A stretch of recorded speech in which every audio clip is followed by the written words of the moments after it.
Takip. Bismillahirrahmanirrahim. İnnel hamdelellahi nahmeduhu ve nestainuhu ve nestağfiruhu ve na'udzu billahi min şururi enfusina ve min seyyiati a'malina. Men yehdihillahu fela mudille lehu ve men yudlil fela hadiye lehu ve eşhedü en la ilahe illallah vahdehu la şerike lehu ve eşhedü enne Muhammeden abduhu ve resuluhu.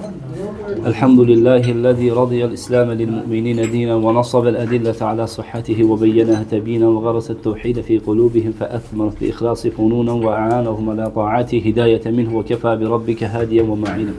Allahümme salli ala Muhammedin ve ala ali Muhammedin kema salleyte ala İbrahim ve ala ali İbrahim inneke hamidun mecid. Ve barik ala Muhammedin ve ala ali Muhammedin kema barekte ala İbrahim fil alemin inneke hamidun mecid. Değerli kardeşler, yani bu günlere münasip olaraktan mevzumuz elə bu günlerden olacak. Bildiğimiz ki Allah Subhanahu ve Teala özünü kamilleştirmiş ve biz kullar için bize lazım olan her bir şeyi bizlere sunmuştur, bize arz etmiştir. Ve bunlardan birisi de bu ibadetler içerisinde de olan en efsel ibadetlerden biri de bu günlerde o da İslam'ın rükunlarından var, hac ibadetidir. Bu da yani ümmetin hac, ümre, ibadetler hamısındaki yani bunların meşru kılınmasındaki yegane bir məqsəd var ki o da Allah Subhanahu ve Taala'nın şənini ucatmaq, yani la ilahe illallah etrafında toplanmaq, Allah'a hakiki kulluğumuzu arz etmektir. Bildiğimiz gibi Allah Subhanahu ve Taala iller içerisinde müəyyən ayları, müəyyən geceleri, müəyyən günleri bizler o günlerde, o gecelerde, o aylarda savab, xeyir, ibadetlerimizi daha güzel şekilde etmemiz için Allah Teala onları bize ata etmiştir, vermiştir. Ve her bir ağıllı kimse de bu günlerden istifade etmelidir. Şimdi bizim de içimizde olduğumuz günlerde Allah Teala dergahında yani misli beraberi olmayan, yani ağılın, idrakenin, düşüncenin çatmayacağı kadar xeyirlerin bol olduğu bir günler içerisindeyiz. Bu günler ki yani o günde ilayan ibadetler Allah Subhanahu ve Taala'ya başka günlerden ile ibadetlerden daha efseldi, daha üstündü. Yani mevzumuz da bundan ibarettir ki yani bu günlerde efdalu a'mal fi aşr Zülhicce. Yani biz Zülhicce ayında edilecek en üstün emeller hansılardır? Ümumiyyətlə bilsək ki, bu ay, bu günler içerisinde, bu 10 yani ta bayram gününe kadar olan bu günler içerisinde biz əlavə bir içtihatla, əlavə bir yani səy göstermekle ibadetlere atılmalıyıq. Necə ki, rivayet olunur ki Peygamberimiz sallallahu aleyhi ve sellem Ramazan daxil olduqda başka aylara nisbətdə ibadetlere, Kur'an daha çok üstünlük verərdi. Axırı 10 günler girdikdə bütün iş peşine atar, yani özünün Allah için ibadete vererdi. Ve bəzən sələflərdən rivayet olunur ki, onlar necə ki Ramazan ayı daxil olduqda işlerini atarlar, dəstlərini atarlar. Həmçində Zülhicce ayının 10 günü daxil olduqda eyni ilə bu 10 gündə özlərini ibadete vererler. Çünkü bu ayda edilecek her bir ibadet başka günlerde edilecek ibadetten daha üstündür. Bu ayda edilecek elbette ki ibadetler üstündür. Güzel, Allah Teala dergahında fəzilət kazanır. Baxaq biz bu Zülhicce ayının fəziləti nedendir? Neler bəhs edilir? Yani burada ne fəzilət var?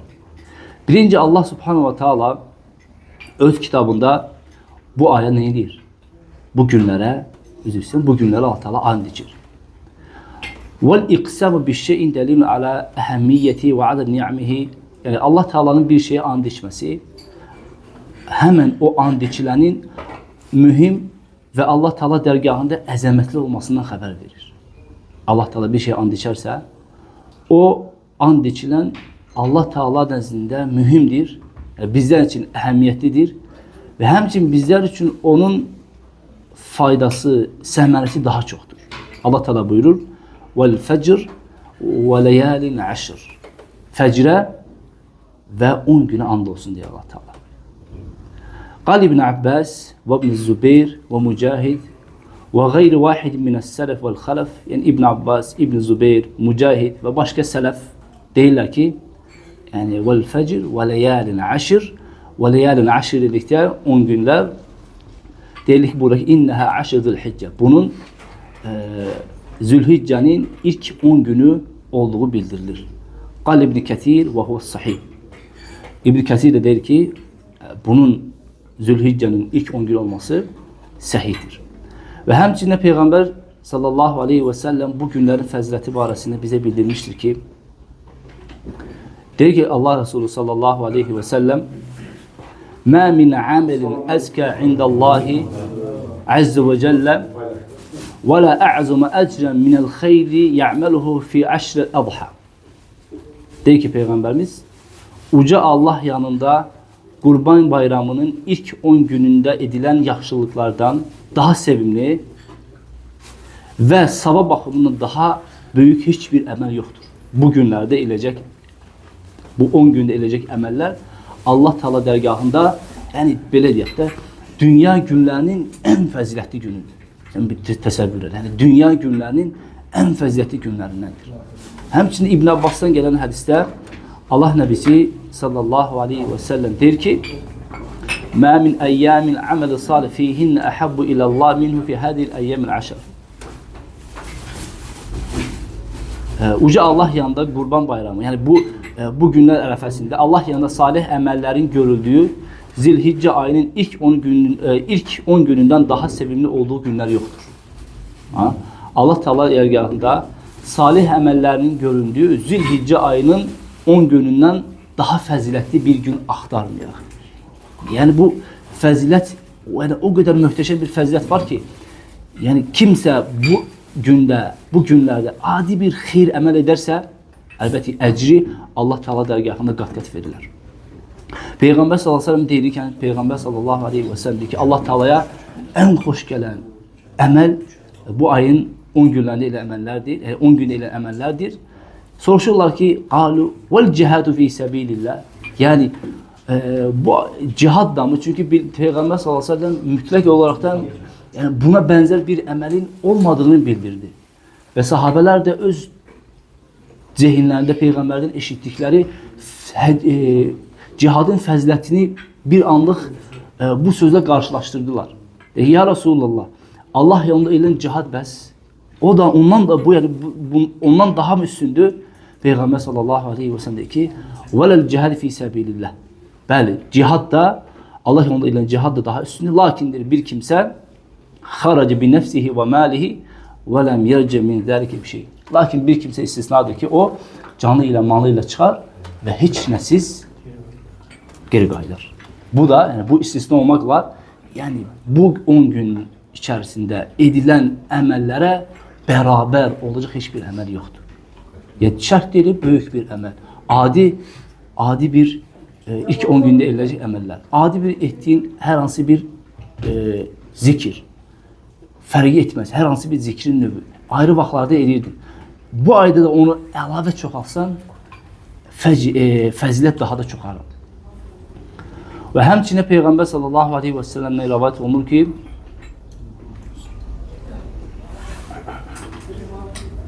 burada başka bir lafza gelir. Ma amela azka indallahi azze ve celle, daha üstün veya ecri daha çok, o da ki bayram gününden evvelki, yani bayram güne kadar olan Zülhicce ayındaki olan günlerdir.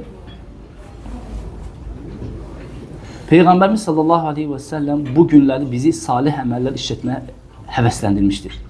Çünkü bazen zaman bakımından ve mekan bakımından o arada olan yani o zaman veya mekan fəzilət kazanır, değer kazanır. Bize nispette zaman daha üstündür. Yani li şerefi zaman misli ehlil amsal. Çünkü bize nispette zaman da 10 gün. Həmçinin mekan baxımından da ki həcdə olan kimsələr. Çünkü o günde, o vaxtlar, o günler, yani o mekan baxımından onlar için olan o daha əfsəldir. Ama bizler için zaman mesela 10 gün daha üstündür.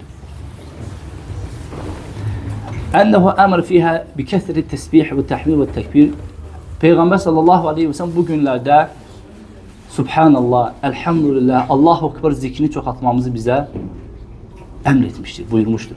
Nece ki Abdullah ibn Umar'dan gelen hadiste Allah Resulü sallallahu aleyhi ve sellem der ki: "Ma min ayyamin a'zamu indallahi ve la ahabba ilayhi al-amal fihi min hadhihi al-ayyam al-ashr." Allah Teala Allah yanında salih emellerin görüldüğü Zilhicce ayının ilk 10 günden daha üstün Allah için daha üstün sevimli amel yoktur. Sonra diyor ki Peygamber sallallahu aleyhi ve sellem فَاَكْثِرُوا ف۪يهِنَّ مِنَ التَّهْلِيلِ وَالتَّكْبِيرِ وَالتَّحْمِيدِ. Öyleyse bu günlerde La ilahe illallah zikrini, tekbiri ve tahmidi çoğaldın. La ilahe illallah ve tekbir ve tahmid. Bugün arefesinde tekbir diyor ki bu haccin, bu 10 günün diyor ki en güzel ibadetlerinin birisi de tekbir getirmeyin. Yani Allahu Ekber, Allahu Ekber. Her bir hanla, yani ümumi olarak tekbir getirmek faziletli əməllərdən sayılmaqdadır. Yani her hansı bir yerde, evinde olduğunda, yolda giderken vesaire. Ve bunun faziletindendir ki, yani bu 10 günün faziletindendir ki fiha yevme arafa. Bugün de Arafa kimi güzel, değerli bir gün vardır. Ve huvel yevmul meşhudellezî ekmelallah fihi dîne ve siyâme yukeffiru âthâme seneti. Allah Teala o gün şahit olunan gündür. Arafa günü şahit olunan gündür.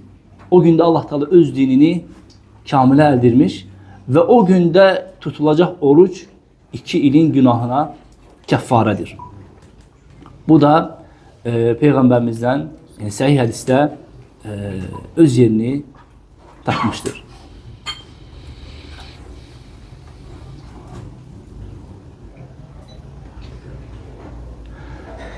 Ma hiye afdalul a'mal fi aşril hicce? Yaxşı dedik. Bu günlerde edilecek əməllər fəzilətlidir. Yaxşı, yəni biz hansı əməllər edək? Hansı zikirlər edək ki, hətta biz özümüz o xeyirlərdən payımızı alaq. Hansıdır? İnne idrake hadal aşr ni'metun azime min Allahi Teala. Bilmemiz ki biz eğer bu günleri yaşayırıqsa, bu günler içerisindeyiksə, bu əlavə Allah Teala'nın bize verdiği bir əlavə bir fəzilətdir. Çünkü yani ibadet eden bir kimse bu günlerde yani hiçbir zikirden, ibadetten özü məhrum etmir. Deməli, əlavə olarak senin bu günde əlavə bir ibadet etmesen, buna çıxmağın ve əvvəlki günlərdə etdiyin ibadetler etməyin əlavə bir fəzilətdir. Sənə köməkdir. Birinci hansı ibadet daha üstündür bu günlerde? Birinci es-siyamu fi aşril hicce. Zilhicce'nin 9 günü oruç tutmaq. Bu günlerde bacaran bir kimse için 9 gün oruç tutmak. Bu nedir? Yestehsin siyam hadil eyyam teyesser minha li'anne Nebi sallallahu aleyhi ve sellem hasse ala amel salih fi hadil eyyam. Demek kime rahattırsa, kim bacarırsa bu günlerde oruç tutmak onun için daha üstün. Çünkü Peygamber sallallahu aleyhi ve sellem bizleri umumen bu günlerde, bu aylarda, yani bu günlerde salih emeller işlememizi bizi heveslendirmiştir. Ve min salih emellerden de oruç da nedir? Salih emellerin içerisinde en başta gelendir. Ve siyam min afdal a'mal fi aşril hicce. Bu Zülhicce ayının 10 gününde edilecek, evvelki 10 günde edilecek emeller içerisinde oruç da en üstün ibadetlerden sayılmaktadır. ولا شك أن عبادة الصيام عموما من أفضل الأعمال عند الله تعالى. Ümumən desək, yani bunun için xüsusi bir delil aktarmağa ihtiyaç yoktur ki Peygamberimiz sallallahu aleyhi ve sellem bu 9 günde oruç tutup ya tutmuyor.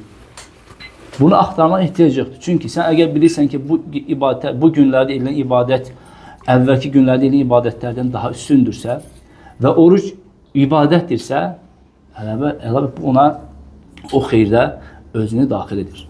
Çünkü Allah Teala oruç barəsində deyir ki kullu amel bani Adem lehu illa siyam fe innehu li ve ana eczi bihi.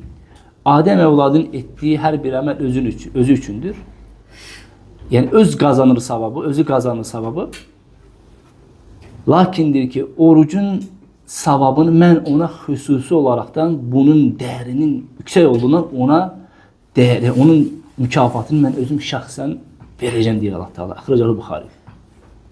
Birinci, bu günlərdə bacaran kimsə bir gün belə olsa oruç tutması, yəni Arafa günündən başqa, yəni oruç tutması əlbəttə ki, Allah Teala dərgahında insan üçün mükəmməl əməllərdən sayılmaqdadır. İkincisi, siyam yevmə Arafa. Yaxşı. Bu 10 gün, ilk 10 gündə oruç tuta bilmədin, lakin özünü bir günün orucundan məhrum etmə. Bir günün orucundan, o Arafa günü, yani bayram günü, əvvəlki günün orucundan özünü məhrum etmə. Ya'dəbsən yevmul Arafa min afdal a'mal fi 10 Zülhiccə. Dedik, Zülhiccənin ilk 10 günü ən fəzilətli əməllər, günlər içərisində ən fəzilətli günlərdir. Və o günlər içərisində insanın edəcəyi ən üstün, salih əməl isə 9-cu günü, bayram günü əvvəlki günü Arafa orucunu tutmasıdır. Sahih Müslim'e geçen bir hadiste Allah Resulü sallallahu aleyhi ve sellem der ki: "Siyam yevmi Arafa ehtesibu ala Allah en yukaffe senetelleti qablaha ve senetelleti ba'daha. Ve siyam yevmi Aşura ehtesibu ala Allah en yukaffe senetelleti qablaha."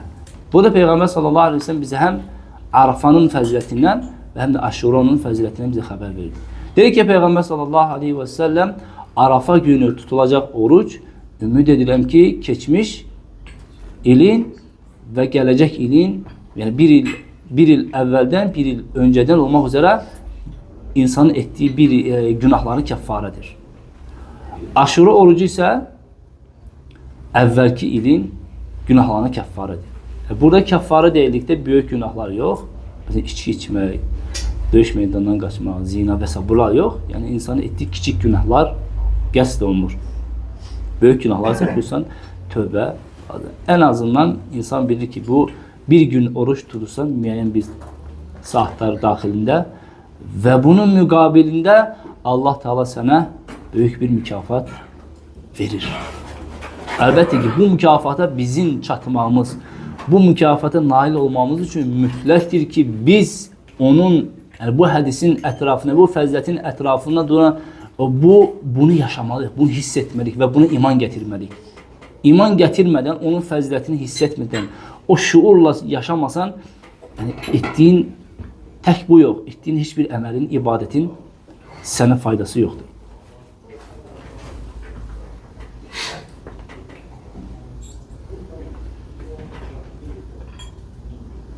Ve həmçə vakana Nəbi sallallahu əleyhi və səlləm yasum tis'atil Hiccə. Peyğəmbər sallallahu əleyhi və səlləm Zilhiccə ayının 9'u oruç tutar. Və həmçinin bu da Hindu Huneydə İbn Xalid an imraati an ba'd azvacin Nəbi sallallahu əleyhi və səlləm qalet. Peyğəmbər sallallahu əleyhi və səlləmin bəzi zövcələrindən rivayet olunur ki, Peyğəmbər sallallahu əleyhi və səlləm Zilhiccə ayının 9'u və həmçində Aşura günündə və her bir aydan 3 gün Yevmül İsneyn ve yani birinci gün ve dördüncü gün oruç tutardı. Yani bu ayda, həftədə ve günler içerisinde Peygamber sallallahu aleyhi ve sellem bu ibadetler eder. Ve həmçinin bu Zülhiccə ayının əvvəlki 10 gün iləcək ki, 3-cü əməllərdən dua yevmi Arafa.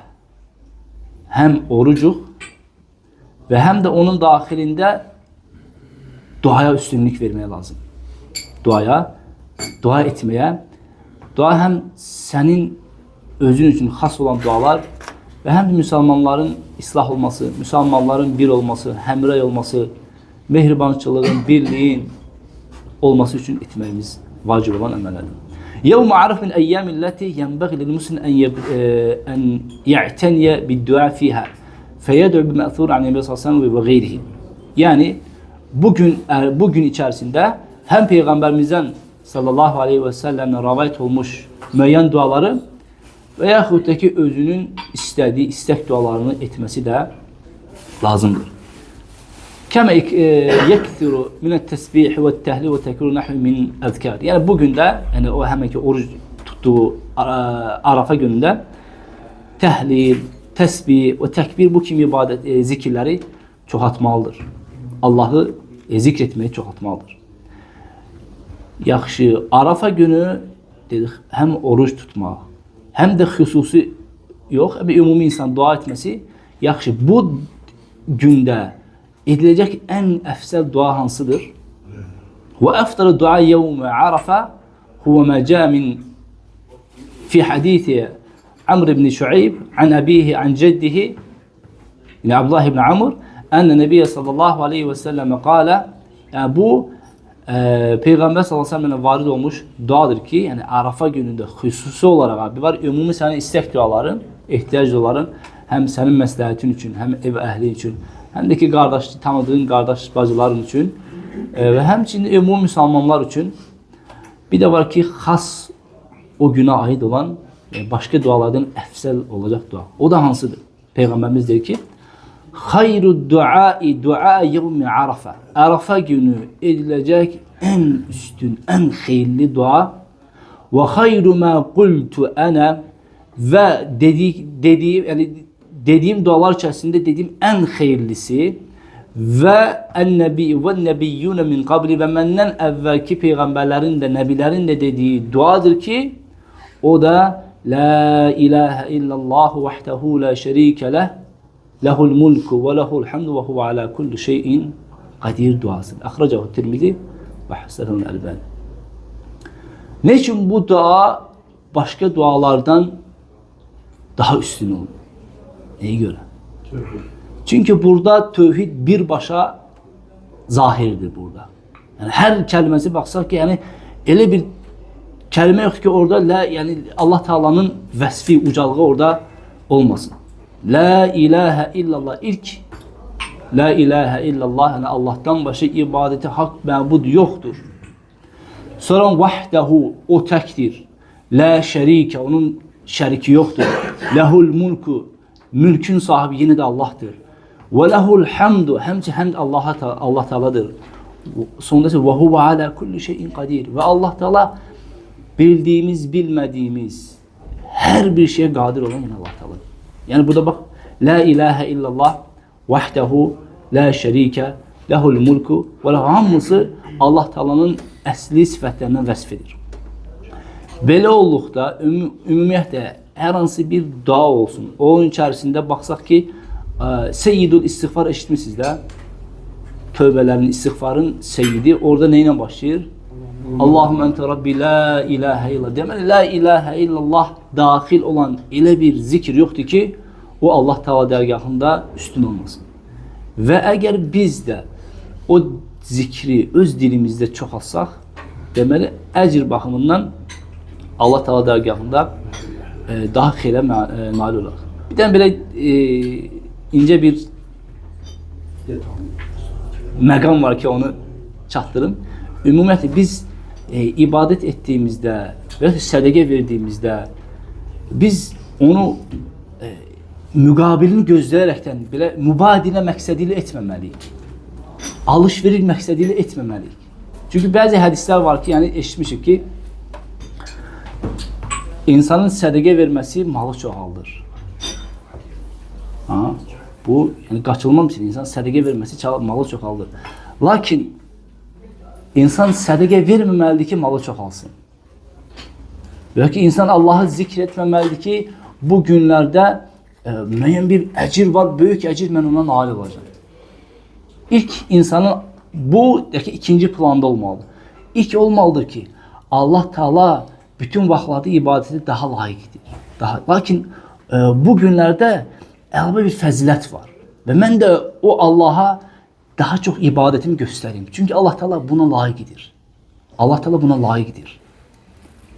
Bunu umaraqdan kimsə Allahı xatırlayarsa və məqsədi bu olarsa, sədəqəsi olarsa ki, sədəqə yəni Allah Teala'nın razılığını qazanmaq, bir bəklentisi olmadan, əlbəttə yəni bu ibadət Allah Teala dərgahında daha gözəl dəyər qazanar.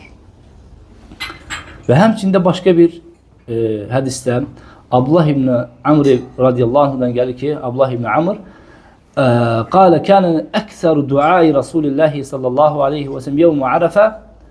Bunu da Abdullah ibn Amr Peyğəmbərimizdən rəvayət edir ki, yəni bu Abdullah ibn Amr bu hədisi belə mənasını oxuduqda biləcək ki, o insan sahabə Peygamber sallallahu aleyhi ve sellem'le beraber bir məna olaraktan Arafada yanında olub.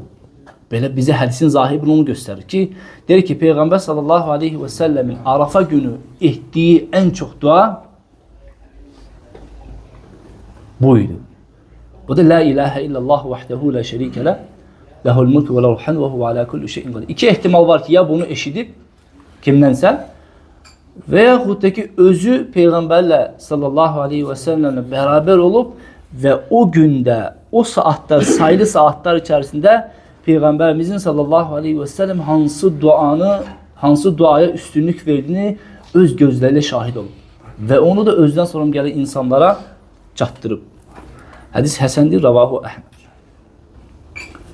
Sonra kesretü zikir. Allah Teala'nın bu günlerde çoklu zikretme. Zikre her bir şey dahildir. Her bir şey dediği yani Allah'ı hatırlayacak. Senin Subhanallah'ın, Elhamdülillahin, La ilahe illallah'ın hamısı buna dahildir.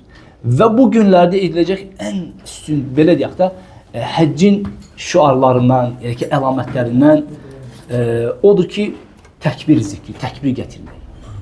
Her bir halda oturduğun zaman, durduğun zaman, yol gittiğin zaman her bir halda tekbir. Allahu Ekber, Allahu Ekber, Allahu Ekber. La ilahe illallah ve Allahu Ekber, Allahu Ekber ve lillahil hamd. Allahu Ekber kebiren velhamdülillahi kesiren. Mesela bu kimi zikirler etmeyi daha üstünlük kazanır. Yani zikirler içerisinde. Hem Allah Teala buyurur ki وَذْكُرُ اسْمَ اللّٰهِ فِي اَيَّمْ مَعْلُومَاتِ. Yani müeyyen günlerde, malum olan o günlerde Allah'ı zikredin diye Allah Teala. وَذْكُرُ اسْمَ اللّٰهِ فِي اَيَّمْ مَعْلُومَاتِ. O ma'lumat da hansıdır? Zilhicce'nin ilk 10 günü. Diyor ki o malum günlerde Allah Teala'nı zikredin. وَيَذْكُرُ اسْمَ اللّٰهِ özü İslam. وَيَذْكُرُ Allah Teala burada indiki zamanda işlettiği fiili yani emir bakımından. Yani onu bildirir ki yani bu günler içerisinde daima zikirde ol. Daima Allah'ı hatırla. Kale İbn Abbas ve Şafii ve Cumhur. İbn Abbas ve Şafii ve Cumhur alimler derler ki oradaki eyyamul ma'lumat eyyamul aşr. Nedir bu? Eyyamul aşr. Zülhicce ayının ilk 10 günüdür. وقال إمام النووي واعلم أنه يستحب الإكثار من الأذكار في هذا العشر زiyade ala gayrihi. İmam Nevevi dedi ki yani has olan bu ilk 10 günde başka günlere nispetle zikri daha çoğaltmak. Nece ki biz Ramazan dahil olsa başka günler nispetle Kur'an daha çoğaldırdık. Bu günlerde hemçin zikri daha çoğaltmalıyız.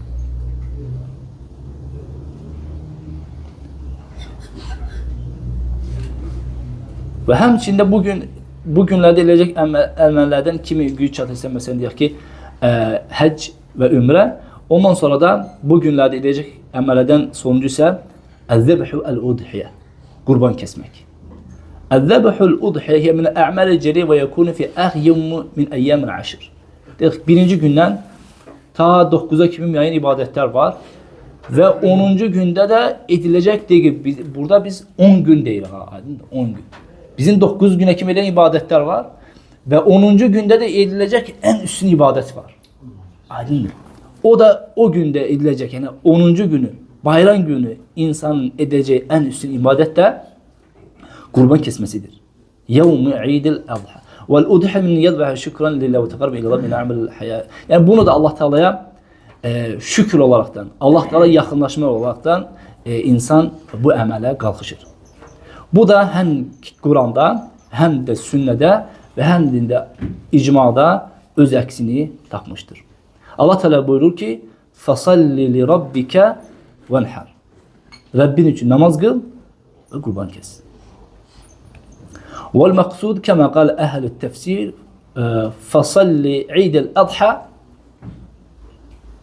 bayram namazını kıl venhar el bedene ba'daha. Bundan sonra kurban kes. Kurban kesmek de burada yani hem deve hem inek ona dahil olur. Mesela için camış, inek, mesela dana, öküz vesaire. Ve hem içinde ondan sonra küçük hırda boynuzlu. Yani orada ayedeki yani beden delikte orada dəvə qəsd olunur. Yəni ümumiyyətlə orada Allah Teala bizə ümumiyyətlə qurban kəsməmizi buyurur. Xüsusi olaraq da yox, ümumi olaraq da. Və həmçinin Ayşə radiyallahu anhədən rivayət olunur ki, Ənə Rasulullah sallallahu aleyhi və səlləm əmərə bi kəbşi əqran yata fi səvadin və yabraku fi səvad və yanzuru fi səvad. Peyğəmbər sallallahu aleyhi və səlləm özü üçün, kəsməsi üçün daha yəni ayağı, belə alt tərəfi, ayaqları və həmçinin gözünün ətrafı qara rəngdə olan bir buynuzlu qoç gətirilib kəsilməsini Peyğəmbər sallallahu aleyhi və səlləm əmr edir. Fəqalə ləhə gətirilir həmən ki vəsifdə olan heyvan, məsələn belə deyək, alt hissəsi və gözünün ətrafı, belə deyək ki, ağ, qara qarışıq, ağ daha çoxdur. Belə buynuzludur. Bunu Peyğəmbər sallallahu istəyir ki, gətirsinlər. Və Peyğəmbər sallallahu əleyhi və səlləm Ayşə radiyallahu anh deyir ki, Həlummil mudyə, bıçağı uzat. Thumma qala işhəzihə bihəcər, onu daşa sürtərəkdən bıçağı itilə. Fəfəalət və Ayşə radiyallahu anhə Peyğəmbər sallallahu əleyhi və səlləmin əmrini yerinə yetirir. Thumma əxəzəhə və əxədəl kəbşə fəəscəəh thumma zəbəhə fəqalə. Peyğəmbər sallallahu əleyhi və səlləm bıçağı götürür, heyvanı yatdırır və Peyğəmbər sallallahu əleyhi və səlləm Bismillah, Allahumma təqəbbəl min Muhammed və ali Muhammed və min ümməti Muhammed deyərəkdən Peyğəmbər sallallahu əleyhi və səlləm heyvanı kəsir. Thumma dahha bihi. Sonra onu kəsir. Rəvahu Müslim. Yəni bu günlər içərisində, yəni axırı bayram günündə insan etdiyi ibadətlər içərisində ən üstünü isə qurban kəsməkdir. Sonuncu olaraqdan bunu deyək, təvbətü nasuh. Yəni bu günlər dedik, müəyyən fəzilətlər verirsə və bu fəzilətlərdən də biz müsəlmanlar özümüz üçün məhrum edək. Əslində biz bunu tövbə nasuhu, yəni salih tövbəni, yəni nasuh tövbəni biz ilk gündə etməliyik. Yəni gec deyil yenə də. Burada biz Zülhiccənin 3-ündəyik. Çünki ibadətlərdən insanın həzz duyması, ləzzət duyması, ibadətlərin şirininə varması üçün insan günahlardan təmizlənməlidir. Günah insanın bədənində ola-ola, qəlbi günah zülmətində qaraldığı halda insan mümkün deyil ki, ibadətlərdən ləzzət alsın, ibadətlərin şirininə datsın. Bunun üçün də insanın ümumiyyətlə bütün ibadətlərə başlamazdan əvvəl və xüsusən ki bu 10 günə daxil olmasından əvvəl insan tövbəsini yeniləməlidir. Ümumiyyətlə tövbə hər zaman yenilənməlidir. Lakin bu günlərdə insanın xeyirlərə çatması üçün tövbəsinin yenilənməsi, yəni Allaha qayıtması, Allaha yönəlməsi, günahlarından peşman olmasını Allaha ərz etməsi, əlbəttə, yəni dediyimiz kimi əməllər Allah Teala dərgahında qəbul olmaq üçün daha üstündürsə, demək tövbə edənin də əlavə bir savabı daha Allah Teala dərgahında daha üstündür.